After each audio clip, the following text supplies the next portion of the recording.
అదే RTV app వార్తల్ని క్షణాల్లో చదివే అవకాశం ఉంటుంది. ఒక న్యూస్ పేపర్, ఒక టెలివిజన్ ఛానల్ మీ చేతుల్లో ఎప్పుడూ ఉంటాయి. ముఖ్యమైన విషయం మీరు గమనించవలసింది, కేసీఆర్ గారు మీ ద్వారా వినవలసిన మాటలు ఆయన ఎందుకంటే నిన్న బహుశా మొదటిసారి అనుకుంటా ఆడ మీడియా పాయింట్ పోయి మాట్లాడండి. ఆయన కేంద్ర ప్రభుత్వం ప్రవేశపెట్టిన బడ్జెట్లో తెలంగాణకు మొండి చేయి చూపిస్తే నోరెత్తని మనిషి ఆ రోజే మా ముఖ్యమంత్రి గారు 5 గంటల ప్రెస్ మీట్ పెట్టి అసలు తెలంగాణ అనే పదం వాడలేదు, తెలంగాణకు మొత్తం పూర్తి అన్యాయం చేసినాం. ఏపీ రీఆర్గనైజేషన్ యాక్ట్ అంటే 2 రాష్ట్రాలకు సంబంధించింది. రీఆర్గనైజేషన్ యాక్ట్ 2 రాష్ట్రాలకు సంబంధించి మాది కనీసం మా పేరెత్తలేదు, 1 రూపాయి ఇవ్వలేదు. ఆంధ్రప్రదేశ్కి ఇచ్చినందుకు మాకేం బాధ లేదు అని రీఆర్గనైజేషన్ యాక్ట్ 2 రాష్ట్రాలు ఉంటాయి, మాకెందుకు 1 పైసా లేని చెప్పి మా ముఖ్యమంత్రి గారు లెక్కలతో సహా చెప్తే నిన్నటి వరకు మాట్లాడలే, నిన్న కూడా మాట్లాడలేదు దాని మీద. అంటే బీజేపీకి విలీనానికి చర్చలు జరుపుతున్నట్టే లెక్క కదా. నిన్న కూడా మాట్లాడలేదంటే దాదాపు విలీనం అవుతున్నట్టు, మాకు చర్చలు అవుతున్నట్టు. ఢిల్లీలో మాకు కూడా మన వారం 2 రోజులు నేను ఢిల్లీలో ఉన్న కాబట్టి మాకు కూడా తెలుస్తుంది. నిన్న కూడా మాట్లాడకుండా ఇక్కడ ఇంత మంచి రైతు ప్రభుత్వం ఈయన మాకు అప్పచెప్పిన మన తెలంగాణ రాష్ట్రం ఏర్పడ్డ నాటికి 75,577 కోట్ల రూపాయల మిగులు. ఈరోజు ఆ రోజు అప్పులు ఉంటే 75,000 కోట్లే మన అప్పులు పంచుకుంటే. డిసెంబర్ 3 నాటికి 6,71,757 కోట్లతోని 9 నెలల అప్పులు ఇచ్చిపోయింది మాకు ఆయన. ఆ అప్పులు ఇచ్చిపోతే మేము అందులో 37,000 కోట్ల రూపాయలు అది ఇందిరమ్మ 6 గ్యారెంటీ కానీ, 0 బిల్లు కానీ, ఆర్టీసీ బస్సులు కానీ ఇవన్నీ కలిపితే 37,000 కోట్ల రూపాయల సంక్షేమ కార్యక్రమాలకు ఖర్చు పెట్టుకుంటూ 1వ తారీఖు జీతాలు ఇచ్చుకుంటూ దాదాపు ఉద్యోగులు 3,50,000, 2,50,000 రిటైర్డ్ ఉద్యోగులకు 1వ తారీఖు పెన్షన్ ఇచ్చుకుంటూ జీతం ఇచ్చుకుంటూ మేము ఆయన చేసిన దానికి 46,000 వడ్డీ అసలు కలిపి కట్టడం జరిగింది. సంక్షేమ కార్యక్రమాలు 37,000. ఏది 8 మాసాలు, 8 మాసాలలో 3 మాసాలలో కోడ్లో ఏ కార్యక్రమాలు జరగవు. 37,000 కోట్ల రూపాయలు మీ సంక్షేమ కార్యక్రమం ఖర్చు పెట్టి 42,000 కోట్లు ఆయన దుబారా ఖర్చు, కూలిపోయే కాళేశ్వరం కడతానికి, మిషన్ భగీరథ పేరు మీద 45,000 కోట్లు తీసుకొచ్చి ఎక్కడ నీళ్లు లేవు, దానికి 42,000 కోట్లు అసలు వడ్డీ కట్టాం. ఇన్ని చేసిన తర్వాత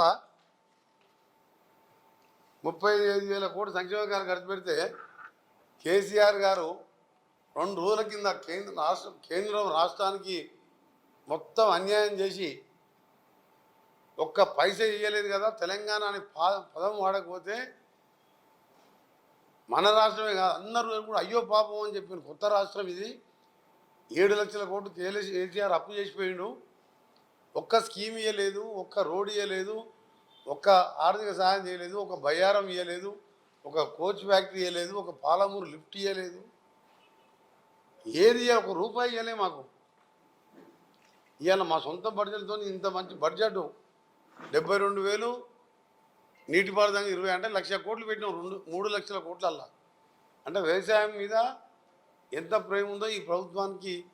31,000 కోట్లు 2 లక్షల రుణమాఫీ చేసినప్పుడే ప్రజలకు అర్థమైంది. ప్రజలు కూడా ఇవాళ కాంగ్రెస్ పార్టీని స్వాగతిస్తున్నారు.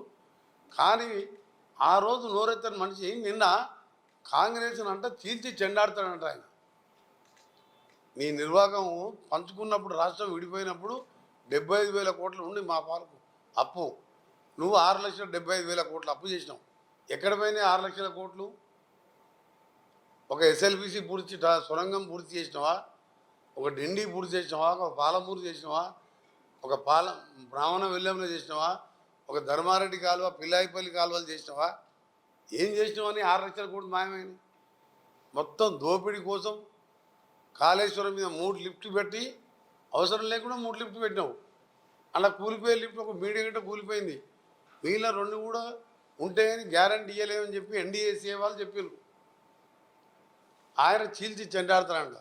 అందుకనే ప్రజలకు విజ్ఞప్తి చేస్తున్నాం, మా బడ్జెట్ చూడండి, కేసీఆర్ గారు మాట్లాడిన మాటలు చూడండి. ఇవాళ ఇంకా వారం రోజులలో 1,50,000 చేస్తున్నాం. ఆగస్టు 15కు 2 లక్షల లోపు చేస్తున్నాం. మిగిలిన అన్ని పథకాలు కూడా ఒక్కొక్కటి రైతు కూలీలకు ఇచ్చే 12,000 కూడా త్వరలో ఇంప్లిమెంట్ చేస్తామని చెప్పి మా ఫైనాన్స్ మినిస్టర్ గారు ప్రసంగంలో చెప్పింది.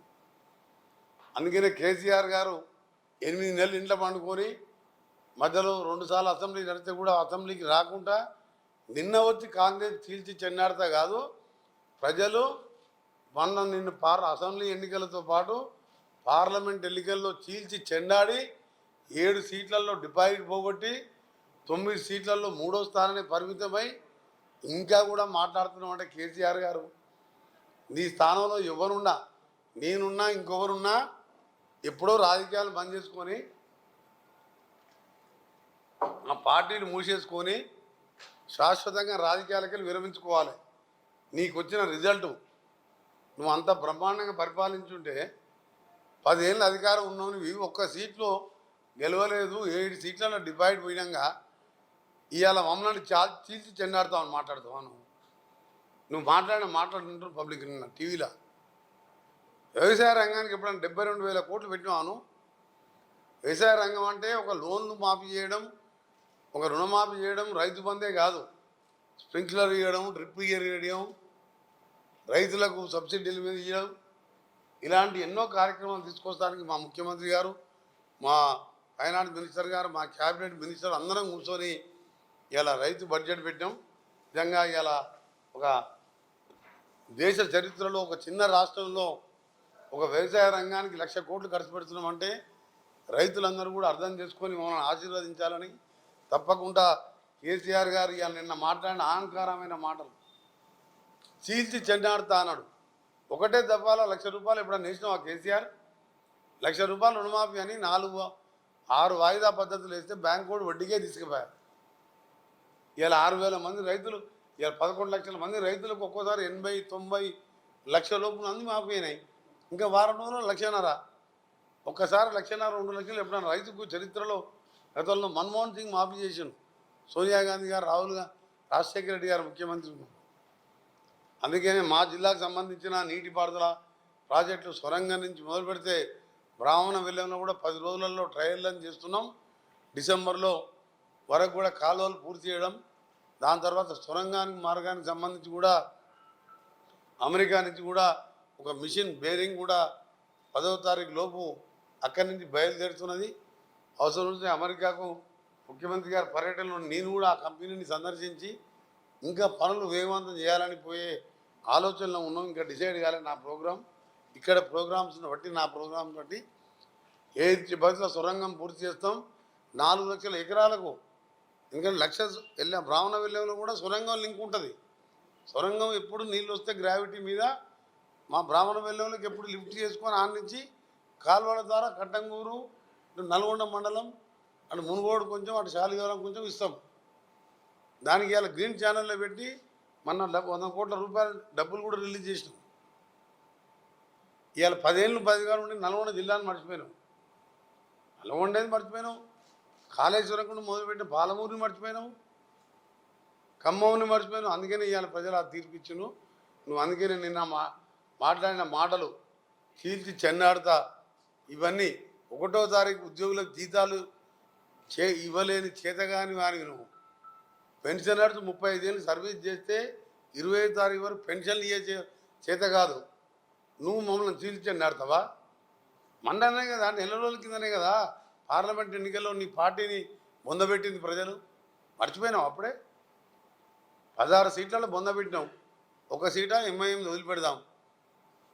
16 సీట్లలో బొందబెడితే కూడా మా పార్టీని చీల్చి నాడుతా అంటే నిన్ను చూస్తే మాకు జాలేస్తుంది. కేసీఆర్ గారు, నీ ఆరోగ్యం జాగ్రత్త. ఎందుకంటే నువ్వు రిజల్ట్ మన అసెంబ్లీ అయిపోయింది, 6 నెలల పార్లమెంట్లో చెప్పుతో కొట్టిన రిజల్ట్ ఇస్తే మమ్మల్ని చీల్చి చెండాడుతామంటే 37,000 కోట్లు సంక్షేమ కార్యక్రమాలు ఇచ్చి 42,000 కోట్లు దుబారా అప్పులకు, కూలిపోయే కాళేశ్వరం మేడిగొడ్డకు ఇంట్రెస్ట్ కట్టింది. అవి లేకుంటే ఇవాళ ఇప్పటికీ రైతు భరోసా, రైతు బంధు అన్నీ చేసేవాళ్ళం. ఇంకొకటి ఇవాళ హాస్టల్ ప్రతి కాన్స్టిట్యున్సీకి ఒకటి 80 కోట్ల రూపాయలతో 20 ఎకరాలలో మల్టీపర్పస్ హాస్టల్ కాంప్లెక్స్ కడుతున్నాం. ఈ నెల 2 నెలల్లో టెండర్లు పిలుస్తున్నాం. అన్ని హాస్టల్స్ ఒక దగ్గరనే. ఈయన గురుకులాలు పెట్టిండ్రు. ఒక ఇల్లు తీసుకుంటే అలా 200 మంది, 300 మంది, 400 మంది. అలానే ఎస్సీలు, బీసీలు, మైనార్టీలు, ఓసీలు అందరూ ఉండే విధంగా పిల్లలు కూడా అందరు కలిసిమెలిసి చిన్నప్పటికెళ్ళి కలిసిమెలిసి ఉండాలని ఇంటిగ్రేటెడ్ హాస్టల్ కాంప్లెక్స్ని 2 నెలల్లో టెండర్లు పిలిచి రాష్ట్రం అంతా 119 కాన్స్టిట్యూన్సీలో స్టార్ట్ చేస్తున్నాం. స్కిల్ డెవలప్మెంట్ యూనివర్సిటీ బిల్లు కూడా నేను క్యాబినెట్లో అప్రూవ్ చేసినాం. స్కిల్ డెవలప్మెంట్ యూనివర్సిటీ 2-3 లక్షల గవర్నమెంట్ ఉద్యోగాలు పోతే మిగిలిన 20 లక్షల మంది ఎట్లా బతకాలి? వాళ్ళకి ఏదో ప్రతి ఒక్క రంగంలో వాళ్ళని నిపుణులను చేసి ట్రైనింగ్ ఇచ్చి 1 ఇయర్ సొంతంగా కాలమీదంగా స్కిల్ యూనివర్సిటీని ఏర్పాటు చేస్తున్నాం.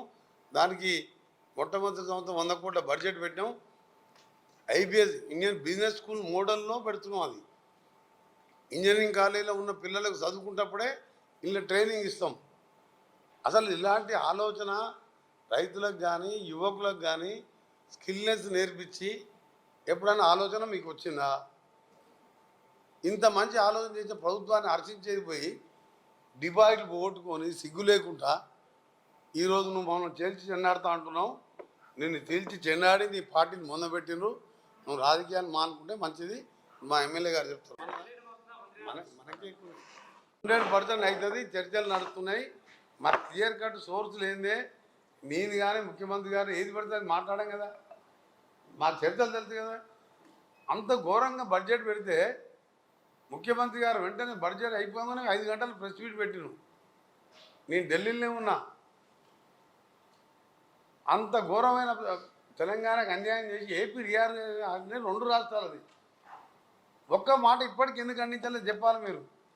విలీనానికి ఇది చర్చలకు జరుగుతుంది అనడానికి ఉదాహరణ కాదా? అటువైపు అడుగులు పడుతున్నాయి కాబట్టి కేంద్ర ప్రభుత్వం తెలంగాణ వ్యతిరేక బడ్జెట్ పెడితే తెలంగాణ నిట్ట ఉంచితే కనీసం తెలంగాణ పేరు తీసుకోకుంటే ఎందుకు మాట్లాడతలేడు? ఇంత మంచి బడ్జెట్ ప్రవేశపెట్టిన మా ప్రభుత్వాన్ని తీల్చెండాడతావు. నువ్వు రేపో మాపో విలీనం కాబోయే పార్టీలో తెలంగాణ పేరెత్తకుండా 8 రూపాయలు ఇవ్వలే మాకు. అలాంటి ప్రభుత్వాన్ని ఒక మాట ఎందుకు అనలే? నీవు విలీనం అవుతుందా కాదా? టీవీ9 వాళ్ళు మిగిలిన టీవీ వాళ్ళు ఆలోచించుకోవాలి. మీరు ఎవరైనా రాష్ట్రం మీద ప్రేమ ఉంటే ఇలా అన్ని రాష్ట్రాలు దుమ్మెత్తి పోస్తున్నాయి. ఇది కుర్చీ బచావో ప్రభుత్వం. మోడీ గారు అక్కడ నితీష్ కుమార్, చంద్రబాబు నాయుడు సీట్లు ఉంటే సరిపోతుంది. లేదు గవర్నమెంట్ పడిపోయి రాహుల్ గాంధీ ప్రధానమంత్రి అవుతాడు, ఇండియా కూటమి వస్తుంది అని చెప్పి భయానికి బడ్జెట్ ఇచ్చిండు. మనకు 1 రూపాయి ఇవ్వలే. కేసీఆర్ వాళ్ళ కొడుకు హరీష్ రావు ఎందుకు ఇప్పటికీ ఆ బడ్జెట్ మీద మాట్లాడలే? మరిన్ని వీడియోస్ కోసం ఛానల్ ని సబ్స్క్రైబ్ చేయండి. లేటెస్ట్ అప్డేట్స్ కోసం వాట్సాప్ ఛానల్ ని ఫాలో చేయండి. అండ్ లింక్ డిస్క్రిప్షన్ లో ఉంది.